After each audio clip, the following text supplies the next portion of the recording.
Hello बच्चों, नमस्कार। मैं अनु आपके अपने चैनल स्टडी अभ्यास पे आपका स्वागत करती हूँ। चलिए तो बिना देर किए हुए आज की क्लास को स्टार्ट करते हैं। तो आज हम हिंदी व्याकरण में देखेंगे संज्ञा। तो संज्ञा के अंदर देखेंगे संज्ञा का अर्थ, संज्ञा की परिभाषा और संज्ञा के भेद। और फिर नेक्स्ट क्लास में हम इसके MCQs लेकर आएंगे जिससे प्रैक्टिस करेंगे। चलिए तो क्लास को स्टार्ट करते हैं। तो यहाँ हम सबसे पहले ये देखेंगे कि जो संज्ञा है वो हमारी किन शब्दों के अंतर्गत आती है। तो यहाँ हमारे दो प्रकार के शब्द होते हैं, एक होते हैं अविकारी शब्द और दूसरे होते हैं विकारी शब्द। तो विकारी शब्दों के अंतर्गत संज्ञा, सर्वनाम, क्रिया, विशेषण, ये चार शब्द विकारी शब्दों के अंतर्गत आते हैं। तो हमने देखा कि संज्ञा हमारी विकारी शब्दों के अंतर्गत आती है। आगे देखते हैं संज्ञा का अर्थ। तो संज्ञा का अर्थ मैं आपको बहुत ही सिंपल भाषा में बता देती हूँ कि इस संसार में कोई भी वस्तु है, प्राणी है, जीव जंतु है, या फिर आप हैं या मैं हूँ, कोई भी है, हर किसी का कोई ना कोई नाम होता है जिससे उसकी पहचान होती है, तो वही नाम संज्ञा कहलाता है। आगे है संज्ञा की परिभाषा। तो संज्ञा की परिभाषा आप बचपन से पढ़ते आ रहे हैं कि noun is the name, place और पर्सन। तो किसी व्यक्ति, वस्तु, स्थान, अवस्था व भाव के नाम का बोध कराने वाले शब्द संज्ञा कहलाते हैं। आगे हैं संज्ञा के प्रकार। तो संज्ञा के 5 भेद होते हैं या संज्ञा 5 प्रकार की होती है। तो व्यक्तिवाचक संज्ञा, जातिवाचक संज्ञा, भाववाचक संज्ञा, समूहवाचक संज्ञा और द्रव्यवाचक संज्ञा। तो कभी कभी बच्चे बहुत कंफ्यूज हो जाते हैं कि मैम कभी कभी तो 3 पढ़ा है हमने और कहीं 5 पढ़ा है हमने, तो इस कंफ्यूज को हम दूर कर देते हैं। तो यहाँ पे 2 तरह से क्वेश्चन पूछता है, एक पूछता है उत्पत्ति या रचना के आधार पर और दूसरा पूछता है अर्थ के आधार पर। तो अगर पूछता है कि उत्पत्ति या रचना के आधार पर कितने भेद होते हैं तो आप 3 लगाएंगे, व्यक्तिवाचक, जातिवाचक और भाववाचक संज्ञा। और अगर अर्थ के आधार पर पूछता है तो आपका आंसर होगा 5, व्यक्तिवाचक, जातिवाचक, भाववाचक, समूहवाचक और द्रव्यवाचक संज्ञा। तो आपको बिल्कुल भी कंफ्यूज नहीं होना है। अगर रचना या उत्पत्ति के आधार पर पूछता है तो 3 बताएंगे और अगर अर्थ के आधार पर पूछता है तो 5 बताएंगे।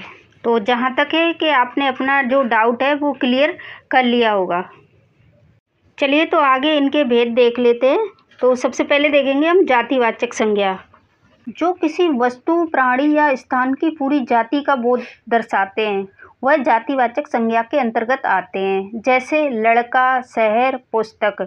तो अभी यहाँ पे लड़का है, लड़के का नाम नहीं हमें पता है। यहाँ पे शहर है, शहर का नाम नहीं पता है हमें।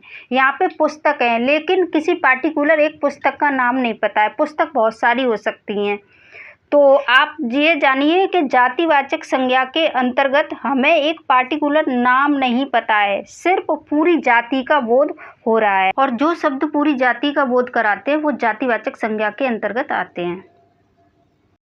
व्यक्तिवाचक संज्ञा, जो किसी विशेष व्यक्ति, स्थान या वस्तु का नाम बताते हैं वह व्यक्तिवाचक संज्ञा के अंतर्गत आते हैं, जैसे राम, दिल्ली, ताजमहल।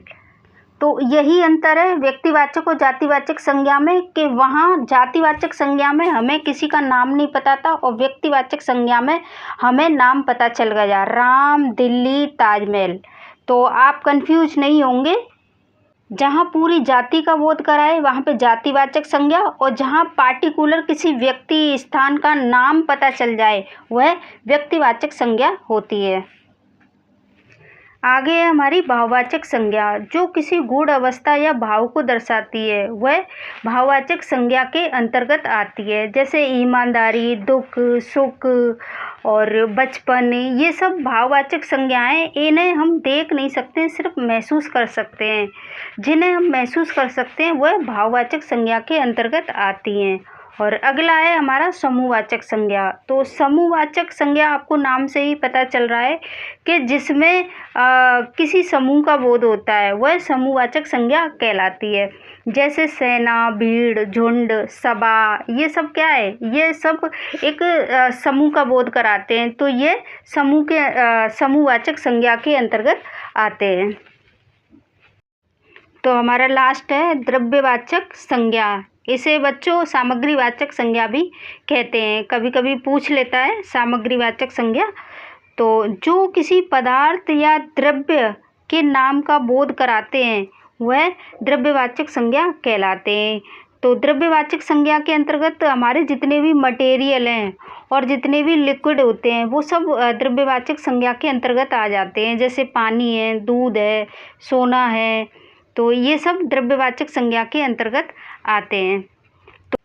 तो आज हमने संज्ञा को कंप्लीट कर लिया है। जहाँ से मोस्टली क्वेश्चन बनते हैं वो सारी चीज़ें हमने देख ली हैं। संज्ञा का अर्थ, परिभाषा और संज्ञा के प्रकार, जहाँ से मोस्टली क्वेश्चन बनते हैं। तो आज के लिए बस इतना ही। और अगर आपको मेरी क्लास अच्छी लगी हो तो चैनल को सब्सक्राइब कर लीजिएगा और बेल आइकन को प्रेस कर दीजिएगा, ताकि मेरी जो नेक्स्ट क्लास आएगी उसका नोटिफिकेशन आपको मिलता रहे। तो चलिए मिलते हैं नेक्स्ट क्लास में MCQs के साथ। तब तक के लिए बाय।